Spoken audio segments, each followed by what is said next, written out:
Thomas Hobbes is known for his 1651 book Leviathan, where he outlines the social contract theory of Western political philosophy.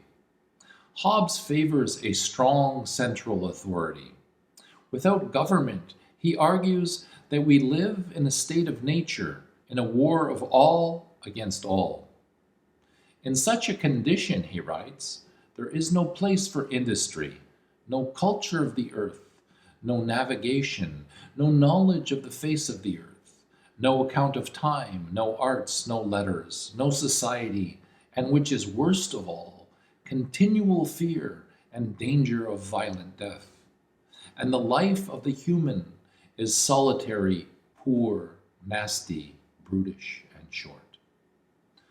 According to Hobbes, in order to avoid this state of war against all, people choose to live together and agree to a social contract to establish a civil society.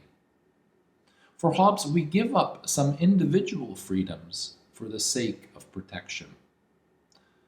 The series The Walking Dead shows us the different types of communities found within their broken world. For example, there is the survivors camp, Herschel Green's farm, the correctional facility, the stronghold of the governor, the hilltop colony, the sanctuary of the cannibals, the kingdom of Ezekiel, and the Savior's outpost. All of these different communities are illustrations of the many kinds of political and social organizations that have been in place throughout history. The common theme is that the groups provide protection under a central leader. We can juxtapose two characters from The Walking Dead, Negan and Rick, to illustrate this point. Both are violent, but Negan's violence comes from a sadistic place, whereas Rick uses violence to prevent evil from further establishing itself. I see him as the samurai who practices the art of the life-giving sword. Hobbes uses the phrase lupus homino lupus, or humans are wolves to each other. He thinks that having a strong alpha safeguards the order and behavior of the pack. But Hobbes errs greatly. We are not wolves, but domesticated great apes, locked into a feedback loop of error and horrible decisions. Our behavior mirrors what chimpanzees in the wild do to opposing groups. They actively go out and hunt them down. The problem with the sovereign is the mistaken belief that their power comes from them alone and not from the people gathered around them. One of the best films that I think qualifies as a true zombie movie is the recent Beasts of No Nation. The film centers around Agu, a child who becomes a soldier serving under a rebel faction somewhere in Africa. After the rebel commander is demoted, he decides to strike out alone and leads his group of child soldiers deeper into the jungle, where they begin to mine for non-existent gold. After a month of futile labor, the group decides to leave the leader. He is shown sitting in a lawn chair, no longer looking like a commander. The point here is that there really is no such thing as a commander. A leader only leads through the symbolism that the masses infuse them with. We are therefore puppets of our own symbolic representations. It is not that the emperor has no clothes, rather there is no emperor. But since there is a desire to be led, the space of leadership is occupied. There is no big brother or big mother or big other controlling us, but it seems that we have to have a desire to be controlled.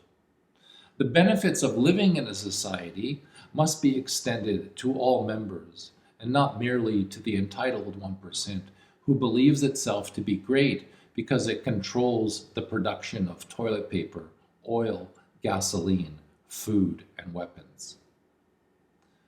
The Italian political philosopher Giorgio Agamben shows that contemporary life resembles a prison and concentration camp. Worldwide, this seems to hold true. The majority of persons are reduced to what he calls bare life, while the rest of us are under different forms of subjugation. To understand bare life, think here of the current state of affairs in North Korea or even under Trump's America. The reality is not so much a barbed wire baseball bat as displayed by Negan on The Walking Dead, but a barbed wire Twitter account feed. We are all, according to Agamben, in different types of camps, living under the guise of freedom without any actual freedom. We are no longer shocked because we have accepted our lives as normal when they are not. This is what Freud means by the unheimlich, or the not at home.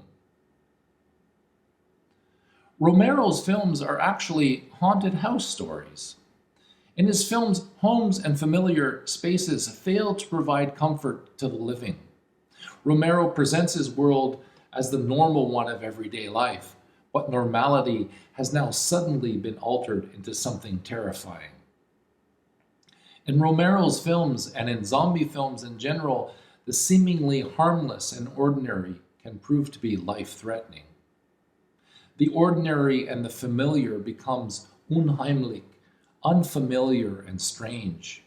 Think here of traveling on a road where a sudden horrible accident takes place, or walking through a normal forest and stumbling upon a mass grave. The issue is that every horror starts out as normal until it is not. Hobbes argues that the social contract is the best way to avoid violence, but he doesn't take into account the psychological makeup of human beings. Freud's account of human nature depicts humans as the worst species because violence is a human specialty. Zombie films show us that it is not the dead that we have to fear, but rather the living, especially when primal instincts are engaged and the social order breaks down.